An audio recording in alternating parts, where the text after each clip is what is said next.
LiveHipHopDaily.tv. Hey yo, we back, man. We talking about Snapchat offline, but hey, welcome back to the Good Hennessy Show. I know, man. We got to get the snaps up, man. Got to get my snaps up, man. Hey, we back, man. But welcome to the show, the homie John Michaels. Yo. How you? Is it Jean or Jean, man? 'Cause I feel like I've been saying your name wrong my whole life, man. It's Jean. Jean. That's the name is pronounced, but of course, like it's both ways with the English pronunciation and it's French pronunciation. So your name is French. Yeah. Okay. Well, I'm Haitian, so it's of French origin. Well, there we go. It's like I said. There we go, man. Everything makes sense now, man. Yeah. Everything makes sense. So, welcome to the Good Hennessy Show. I don't know. Thank you. This brother here, I'm trying to tell y'all, man, is he just one of them guys that you just like to have around. Okay. Like he a special dude, man, for real. Like I saw him. Actually, it was at Pag Lounge one night. Pag Lounge, and it wasn't even my show. It was like the Basics ATL had a showcase. Yep. It was a Thursday night. Yeah, it was a Thursday night, and I was working the bar that night. Okay. And I was like, yo, who is this dude just got off stage? You know what I'm saying? Because it was like they had a bunch of talented people there, but he just like stood out amongst everybody. And you know me, Hennessy, I'm like, okay, no, I got to talk. Yeah, I got to talk to him before you leave. So that's what I did. I made sure I talked to him. And, the rest really is history. He's been to PAG numerous of times, just performed. Hey, thank y'all for coming out to Pump and Gumption, Volume 2. I forgot to say it. We had a good time, real good time, and we got another event coming up real soon. I'll give y'all those details later. But he performed at Pump and Gumption Volume 2, opened it up for us and, like, set the tone. When I say set the tone, was like everybody like, okay, it's going to be one of them type of nights where there ain't no gimmicks, you know what I'm saying? Right. So definitely welcome to the show, bro. I appreciate y'all having me, man. Show. All good. So you got a project that's out right now. Yes, sir. Thank you, Khaled. Thank you, Khaled. All right, so give us, explain what's going on with this Thank You, Khaled. All right, so basically, man, my producer, Ant-Man, he over here, you know what I'm saying? Me and him, we together 24/7.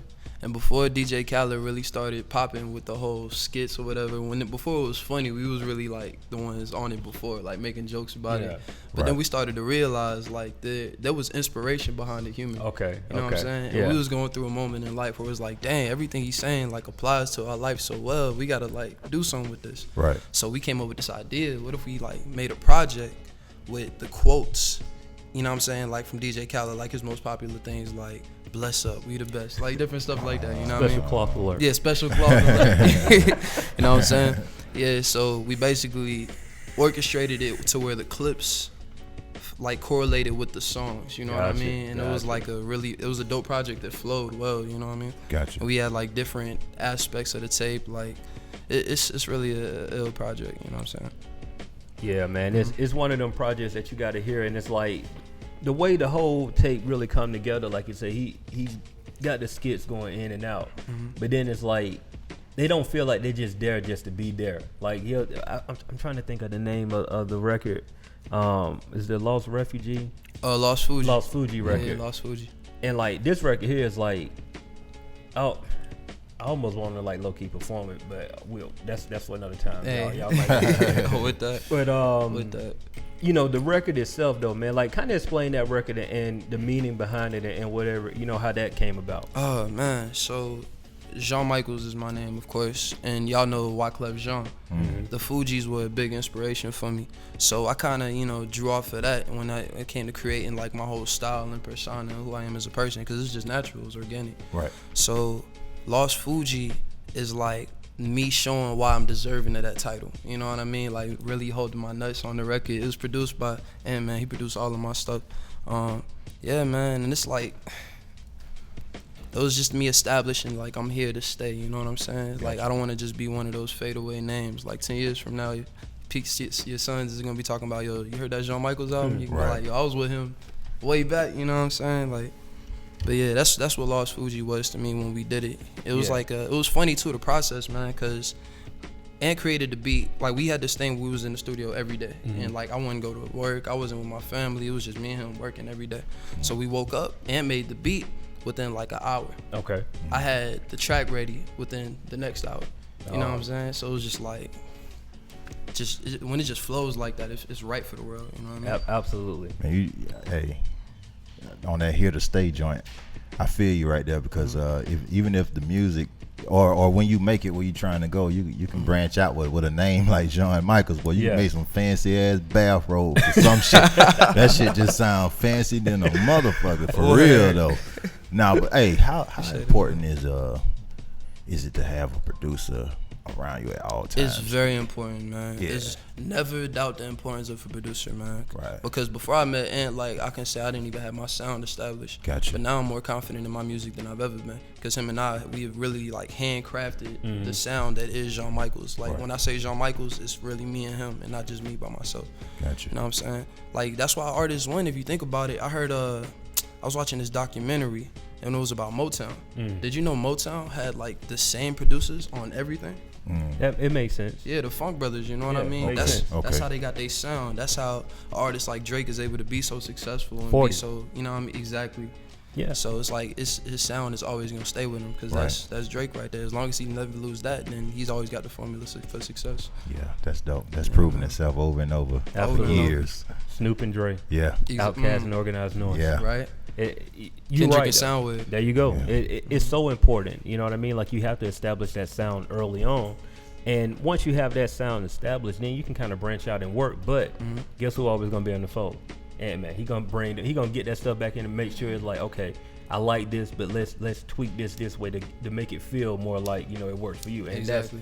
that's the importance of it, man. Now I know this record here, like you gave it to me maybe like, I don't know, a couple of weeks before it actually dropped, and I had a chance to listen to it.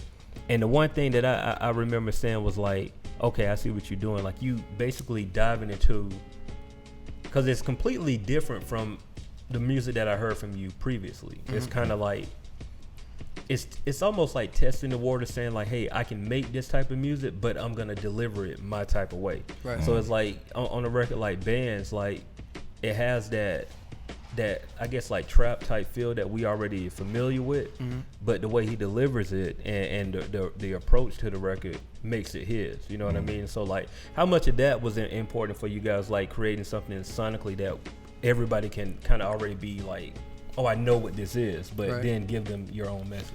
Man, I feel like that's what every artist who is successful now is doing. Okay. You know what I mean? So I really feel like it was I feel like that's a skill. That was mastering that ability, being able to, and I'm glad you said that and you caught that what it was, like being able to put my sound on what's out right now, but still be myself.